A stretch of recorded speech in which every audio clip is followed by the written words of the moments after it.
નમસ્કાર વિદ્યાર્થી મિત્રો, સ્વાગત છે તમારું એમડબ્લ્યુ પી એજ્યુકેશન યુટ્યુબ ચેનલમાં। આજે આપણે જોવાના છે ધોરણ નંબર 8 ની અંદર બીજા સેમેસ્ટરમાં સામાજિક વિજ્ઞાનમાં ચેપ્ટર નંબર 6 નું સોલ્યુશન આપણે કરવાના છે। સ્વાતંત્ર્ય ચળવળ ઈસવીસન 1870 થી 1947 ની। તો આજના સોલ્યુશનની અંદર આપણે શરૂઆત કરીએ તેની પહેલા જો તમે પ્રથમ વખત અમારી ચેનલ તમે જોઈ રહ્યા હો તો તમે ચેનલને સબસ્ક્રાઇબ કરી દો, જેથી તમને વિડીયો લેક્ચર મળતા રહે અને આ ચેનલને તેમજ વિડીયોની લિંક તમારા ફ્રેન્ડ સર્કલમાં અવશ્ય શેર કરો, જેથી તેમને પણ સોલ્યુશન મળતા રહે। તો પ્રશ્ન નંબર 1 છે, વિકલ્પો આપણે પસંદ કરીને લખવાના છે। એમાં પેલું છે, રાષ્ટ્રવાદની ભાવનામાં કઈ સમાનતાનો ભાવ રહેલો છે? તો કે ડી, યાની કે ભૌગોલિક અને સાંસ્કૃતિક। એના પછી અંગ્રેજ શાસન સમયે ભારતમાં રચાયેલા સાહિત્યમાં કયા વિચારનું પ્રાધાન્ય થયું હતું? તો આપેલા તમામ જવાબ આવશે, એટલે કે ડી ઓપ્શન થાય। અંગ્રેજોમાં સમયમાં શાની શરૂઆત થઈ ગઈ? તો કે રેલીની પણ થઈ, તાર પણ થયો અને ટપાલ પણ, એટલે ડી ઓપ્શન થશે। એના પછી ઇલબર્ટ બિલનો હેતુ શું હતો? તો ભારતીય ન્યાયાધીશ પર યુરોપિયન નાગરિકનો કેસ ચલાવી શકે તેવી ચલે। એના પછી પાંચમું છે, ભારતીય રાષ્ટ્રીય મહાસભાની સ્થાપના પહેલા કોલકાતામાં કઈ સંસ્થાની સ્થાપનામાં કરવામાં આવી હતી? તો એમાં આવશે ડી ઓપ્શન, યાની કે બ્રિટિશ અને ઇન્ડિયન એસોસિએશન। કોંગ્રેસના પ્રથમ અધિવેશન પ્રમુખ કોણ હતા? તો એમાં આવશે જવાબ વ્યોમકેશચંદ્ર બેનર્જી। એના પછી સાતમું છે, નીચેના પૈકી કયા નેતા મવાળવાદી નથી? તો બિપિનચંદ્ર પાલ। એના પછી લોકમાન્ય તિલક કયા વર્તમાન પત્ર શરૂ કરેલા? તો કેસરી ધ મરાઠા। ભારતમાં ક્રાંતિકારી પ્રવૃત્તિની શરૂઆત કોણે કરી? તો વાસુદેવ ફડકે। બારિન્દ્રનાથ ઘોષ કઈ સંસ્થાના મુખ્ય આગેવાન છે? તો કે બંગાળ પીપલ્સ। એના પછી કાકોરી ટ્રેનની લૂંટની યોજનામાં નીચેનામાંથી કોણે ભાગ લીધો ન હતો? તો પ્રફુલ્લ ચાકી। કોણે જીવતે જીવ અંગ્રેજ સરકારના હાથમાં નહીં પકડવાની પ્રતિજ્ઞા લીધી હતી? તો ચંદ્રશેખર આઝાદ। એના પછી વિદેશમાં વસતા ભારતીય ક્રાંતિકારીમાં ક્યારે વધુ સક્રિય થયા? તો પ્રથમ વિશ્વયુદ્ધે। શ્યામજી કૃષ્ણ વર્માએ પોતાની સંસ્થાના પ્રચાર માટે કયું સામયિક શરૂ કર્યું? તો ઇન્ડિયન સોશિયોલોજિસ્ટ। યુરોપમાં વંદે માતરમ વર્તમાન પત્ર કોણે શરૂઆત કરેલી? તો મેડમ ભીખાજી કામા। વિદેશમાં ક્રાંતિકારી પ્રવૃત્તિ સાથે સંકળાયેલા ક્રાંતિકારીઓમાં કોનો સમાવેશ થતો નથી? થાય છે, તો આવશે દરેકનો, એટલે કે આપેલા દરેક જવાબ। 17મું, માનગઢ હત્યાકાંડની ઘટના ક્યારે બની હતી? તો 17 નવેમ્બર 1913માં। માનગઢ હત્યાકાંડમાં આશરે કેટલા આદિવાસીઓ શહીદ થયા હતા?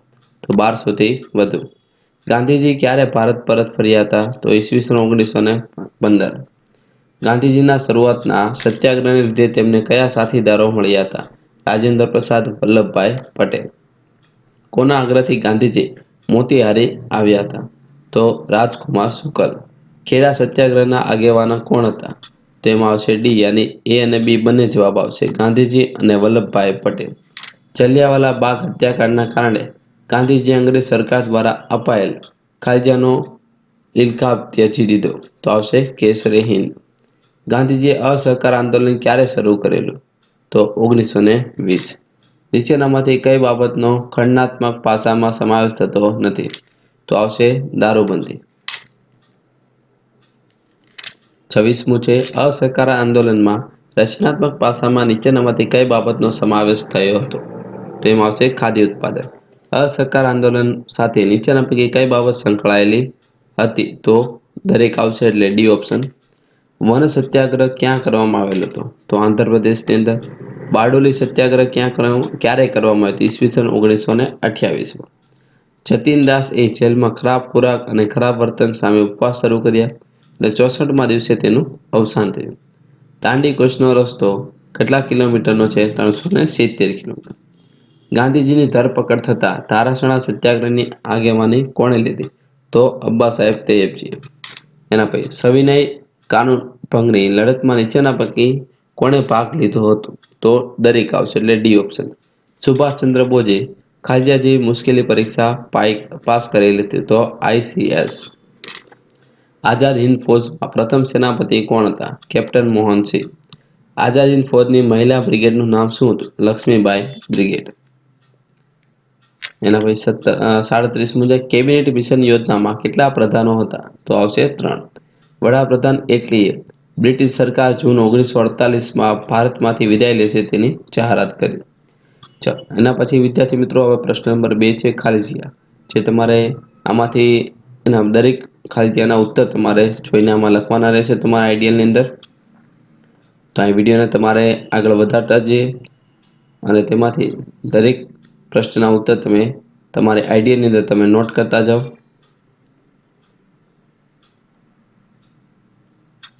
એના પછી પ્રશ્ન નંબર 3 આવે છે ખરા ખોટા.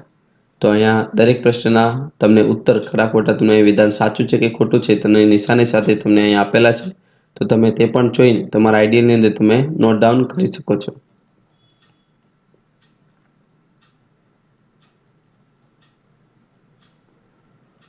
ચલો એના પછી પ્રશ્ન નંબર 4 છે મને ઓળખો. એટલે કે વાક્ય કોણ બોલે છે તે તમારે લખવાના છે. 8 વાક્ય તમને આપેલા છે. 8 પ્રશ્નના ઉત્તર અહીંયા તમને આપેલા છે. એના પછી પ્રશ્ન નંબર 5 નીચેના પ્રશ્નોને 1-2 વાક્યમાં ઉત્તર લખવાના છે કે આઝાદીની લડતમાં રાષ્ટ્રીય સંસ્થાની જરૂરિયાત શા માટે ઊભી થઈ. તો આઝાદીની લડતમાં રાષ્ટ્રવાદના વિચારોને ચોક્કસ દિશા આપવા અને અંગ્રેજો સામે ભારતીયોના હિતોને રજૂ કરવા માટે જરૂરિયાત ઊભી થઈ હતી. બીજું, કોંગ્રેસનું પ્રથમ અધિવેશન ક્યાં અને ક્યારે મળ્યું. તો પ્રથમ અધિવેશન 28 ડિસેમ્બર 1850 ગોકુલદાસ તેજપાલ સંસ્કૃત પાઠશાલામાં. કોને મવાળવાદી નેતા તરીકે ઓળખવામાં આવે છે. તો કે મહાસભામાં જે નેતાઓ ચર્ચા ઠરાવો દ્વારા પોતાની માંગણી અરજી સ્વરૂપે વાઇસરોય પાસે મોકલવાનું નરમ વલણ અપનાવતા હતા તેને મવાળવાદીઓ તરીકે ઓળખવામાં આવે છે. મવાળવાદી નેતા કયા કયા નેતા છે. તો એની અંદર દાદાભાઈ નવરોજી, ફિરોજ શાહ મહેતા, જમશેદ ચંદ્ર બેનર્જી, ગોપાલ કૃષ્ણ ગોખલે આ બધા. કયા નેતા જહાલવાદી કહેવાય. તો બાળ ગંગાધર તિલક, લાલા લજપતરાય અને બિપિન ચંદ્રપાલ એ જહાલવાદી તરીકે ઓળખાય. જહાલવાદી નેતાઓને શેની હિમાયત કરી. તો જહાલવાદી નેતાઓએ અંગ્રેજ સરકારને વિનંતી પ્રાર્થના કરવાને બદલે મહાસભાના નેતાઓને પોતાની શક્તિ ઉપર વિશ્વાસ કરવાનો હિમાયત કરી. એના પછી 7મું છે બાળ ગંગાધર તિલકે લોકોને શું કહ્યું. તો કે બાળ ગંગાધર તિલકે લોકોને કહ્યું કે સ્વરાજ મારો જન્મસિદ્ધ અધિકાર છે તે હું લઈને જ ચંપીશ. લાલા લજપતરાયે કયા વર્તમાનપત્ર શરૂ કર્યા. તો કે ધી પંજાબ અને ધી પ્યુપિલ નામે વર્તમાનપત્રો શરૂ કર્યા. પોતાના વિચારોને ફેલાવા કરવા બિપિનચંદ્ર પાલે શું કર્યું. કે પોતાના વિચારોને ફેલાવ કરવા માટે બિપિનચંદ્ર પાલે ન્યૂ ઇન્ડિયા, સાપ્તાહિક અને વંદે માતરમ એવા વર્તમાનપત્ર શરૂ કર્યા. કરજને કઈ નીતિના ભાગરૂપે બંગાળના ભાગલા પાડ્યા હતા. તો ઈસવીસન 1905માં વાઇસરોય કરજને ભાગલા પાડો અને રાજ કરોની નીતિના ભાગરૂપે. 11મો સવાલ છે વિનાયક સાવરકર કઈ સંસ્થાની સ્થાપના કરી હતી અને ક્યારે. તો ઈસવીસન 1900માં મિત્ર મેલા નામની ક્રાંતિકારી સંસ્થા. પ્રકાશન પહેલા પ્રતિબંધિત થનાર વિશ્વનું પહેલું પુસ્તક કયું હતું. તો 1857 પ્રથમ સ્વાતંત્ર્ય સંગ્રામ એ પ્રકાશન પહેલાનું પ્રતિબંધિત થનાર વિશ્વનું પહેલું પુસ્તક હતું. હિન્દુ મુસ્લિમ એકતાનું ઉત્તમ ઉદાહરણ કયા ક્રાંતિકારીને પૂરું પાડ્યું. તો રામપ્રસાદ બિસ્મિલ અને અશફાક ઉલ્લાહ ખાએ. એના પછી વિદેશમાં વસતા ભારતીયોએ કયા કયા દેશોમાં ક્રાંતિકારી પ્રવૃત્તિ ચાલુ કરી. તો ઇંગ્લેન્ડ, અમેરિકા, ફ્રાન્સ આ દેશોમાં. ઇન્ડિયન હોમ રૂલ સોસાયટીની સ્થાપના કોણે કરી અને ક્યારે. તો કે કચ્છના વતની શ્યામ કૃષ્ણ વર્માએ. શ્યામજી કૃષ્ણ વર્મા સાથે ક્રાંતિકારી પ્રવૃત્તિમાં લંડનમાં કોણ જોડાયું. મદનલાલ ઢીંગરા, વિનાયક સાવરકર, મેડમ ભીખાજી કામા. એના પછી 17મો સવાલ ભારતનો પ્રથમ તિરંગો રાષ્ટ્રધ્વજ ક્યાં અને ક્યારે ફરકાયો. તો ઈસવીસન 1907માં જર્મનીના સ્ટુટગાર્ટમાં યોજાયેલ બીજી આંતરરાષ્ટ્રીય સમાજવાદી પરિષદમાં. માનગઢ હત્યાકાંડ ક્યાં થયો હતો. માનગઢ હત્યાકાંડ ગુજરાત રાજસ્થાનની સરહદ પર આવેલા માનગઢ ડુંગર ઉપર. ભીલો માનગઢ ડુંગર ઉપર શા માટે ભેગા થયા. તો કે ભીલો અંગ્રેજ અને દેશી રાજ્યોની મુક્તિ મેળવવાનો સ્વપ્ન સાથે તેઓ ત્યાં ભેગા થયા હતા. માનગઢમાં ભેગા થયેલા ભીલો પર કોણે હુમલો કર્યો. તો તેના ઉપર બ્રિટિશ લશ્કર અને સહયોગી દેશી રજવાડાના લશ્કરે. 21મો સવાલ છે ગાંધીજીએ સૌપ્રથમ કયા આશ્રમની સ્થાપના કરી. તો 1915માં કોચરબ.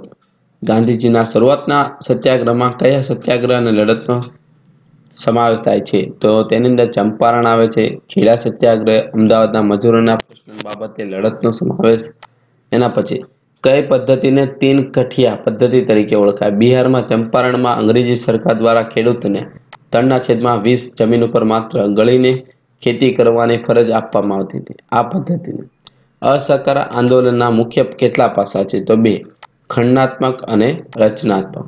લાલા લજપત રાયનું અવસાન કેવી રીતે થયું?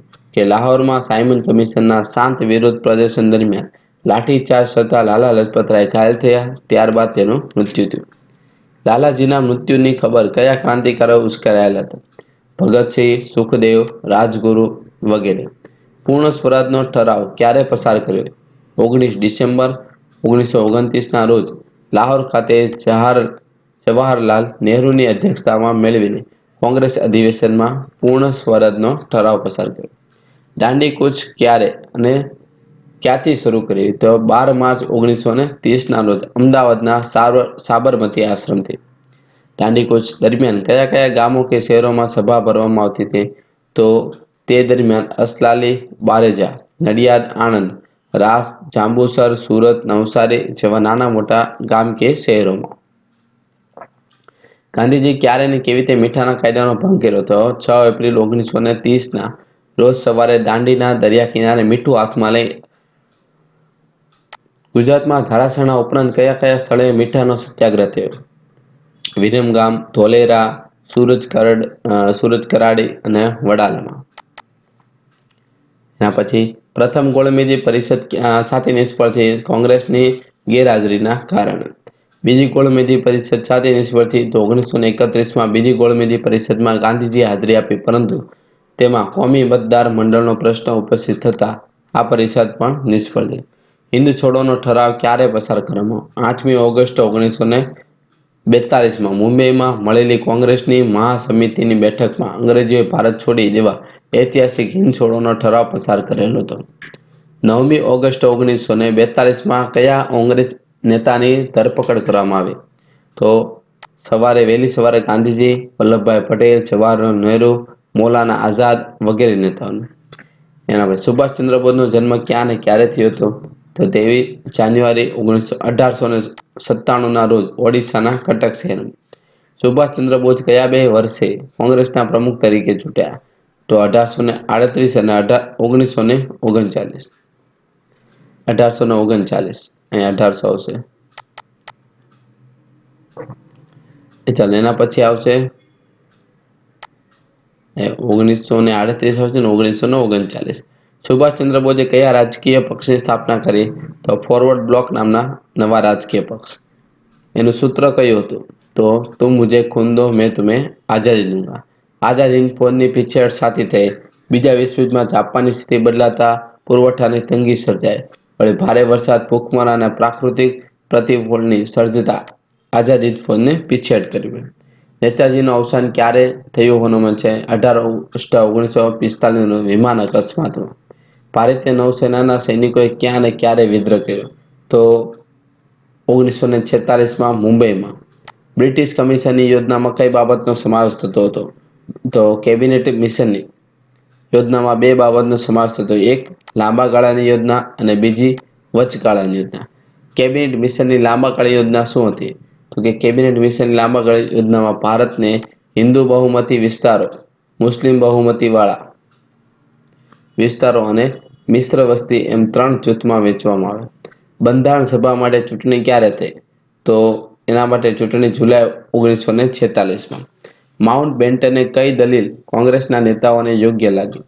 અનેક સ્વાયત્ત અને વિરોધી એકમોવાળી નિર્બળ કેન્દ્ર સરકાર કરતાં કેન્દ્રને આધીન એવા વહીવટી એકમો સાથે સુદૃઢ કેન્દ્ર સરકાર ધરાવતું હિંદ વધારે શાંતિ ભોગવી શકશે.